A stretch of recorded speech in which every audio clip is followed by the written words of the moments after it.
ప్రియమైన దేవుని పిల్లలారా, ప్రభువైన యేసుక్రీస్తు నామంలో మీకు నా వందనములు. ఈ ప్రపంచంలో చాలా మంది ఆనందం కోసం పరిగెడతారు. డబ్బులో ఆనందం వెతుకుతారు, సంబంధాలలో ఆనందం వెతుకుతారు, పేరు గౌరవంలో ఆనందాన్ని వెతుకుతారు. కానీ కొంతసేపటి తర్వాత మళ్ళీ ఖాళీగా అనిపిస్తుంది, మళ్ళీ బాధ వస్తుంది, మళ్ళీ కన్నీళ్లు వస్తాయి. ఎందుకంటే లోకం ఇచ్చే ఆనందం తాత్కాలికం, కానీ దేవుడిచ్చే సంతోషం నిత్యమైనది. ఈరోజు దేవుని వాక్యం మనకు అదే గొప్ప ఆశీర్వాదాన్ని చెప్తుంది. ఈరోజు దేవుని వాగ్దానము యెషయా గ్రంథము 51వ అధ్యాయం 11వ వచనం. యెషయా గ్రంథము 51వ అధ్యాయం 11వ వచన వాక్యం ఇలా ఉంది: నిత్య సంతోషము వారి తల మీద ఉండెను అని. ప్రియమైన సహోదరి సహోదరులారా, ఈ వాక్యాన్ని యెషయా ప్రవక్త ద్వారా దేవుడు తన ప్రజలకు చెప్పాడు. ఆ సమయంలో ఇజ్రాయేలీలు బాధలో ఉన్నారు, బానిసత్వం అనుభవిస్తున్నారు, నిరాశలో ఉన్నారు. వారికి ఇలా అనిపించింది, మా జీవితం అయిపోయింది, ఇంకా ఆనందం లేదు అని. కానీ దేవుడు ఒక గొప్ప వాగ్దానం ఇచ్చాడు: నేను మిమ్మల్ని విడిపిస్తాను, మీ దుఃఖాన్ని సంతోషంగా మారుస్తాను అని. అందుకే ఈ వాక్యం చెప్తుంది, నిత్య సంతోషము వారి తలల మీద ఉండెను అని. ఈ వాగ్దానికి గొప్ప ఉదాహరణ నయోమి మరియు యోబు జీవితాలు. మొదటిగా నయోమి జీవితం చూద్దాం. ఆమె జీవితం దుఃఖంలో ఉంది. నయోమి జీవితంలో ఒక దశలో భర్తను కోల్పోయింది, 2 కుమారులను కోల్పోయింది.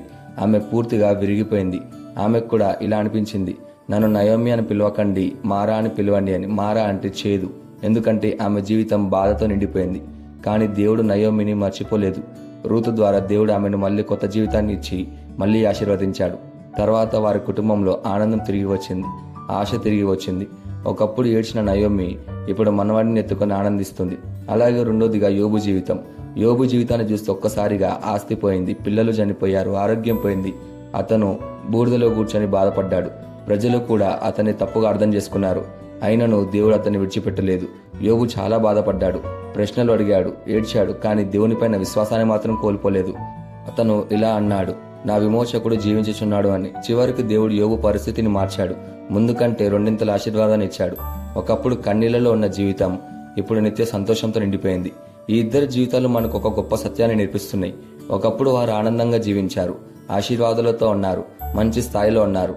కానీ ఒక్కసారిగా బాధలు వచ్చాయి, కన్నీళ్లు వచ్చాయి, అన్ని కోల్పోయినట్టు అనిపించింది.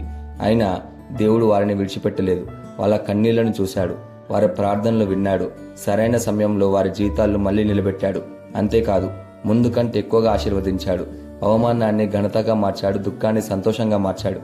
కాబట్టి ప్రియమైన సహోదరులారా, మీరు కూడా ఒకప్పుడు సంతోషంగా ఉండి ఇప్పుడు కష్టాలు, బాధలు, కన్నీళ్ల మధ్యలో ఉన్నారా?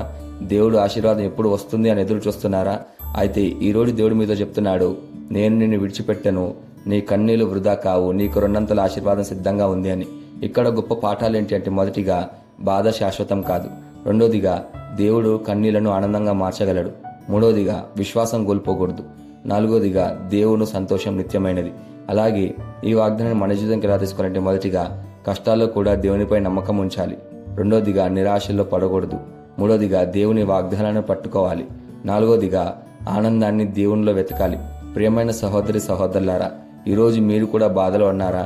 కన్నీళ్లలో జీవిస్తున్నారా? ఒక్కటి గుర్తుపెట్టుకోండి, నయోమిని దేవుడు మర్చిపోలేదు, యోబుని దేవుడు మర్చిపోలేదు. మీ జీవితంలో కూడా ఈ కన్నీళ్లు శాశ్వతం కాదు. దేవుడు ఆనందాన్ని తీసుకొస్తాడు. దేవునితో నడిచే జీవితం కన్నీళ్లతో ప్రారంభమైన నిత్య సంతోషంతో ముగుస్తుంది. ఈ వాగ్దానం మనం స్వతంత్రించలాగా మనం ప్రార్థన చేద్దాం. మమ్మల్ని మిక్కిలిగా ప్రేమించిన ప్రియ పరలోకపు తండ్రి, నీకే కృతజ్ఞతాస్తుతులు వందనాలు చెల్లించుకుంటున్నాం ప్రభువా. నీ వాగ్దానం ద్వారా మాతో మాట్లాడినందుకు నీకే ధన్యవాదాలు చెల్లించుకుంటున్నాం ప్రభువా. ఈరోజు నీ వాక్యం ద్వారా మా హృదయాలను ఆదరించినందుకు నీకే కృతజ్ఞతలు చెల్లించుకుంటున్నాం ప్రభువా. బాధలున్న ప్రతి హృదయాన్ని బలపరచము.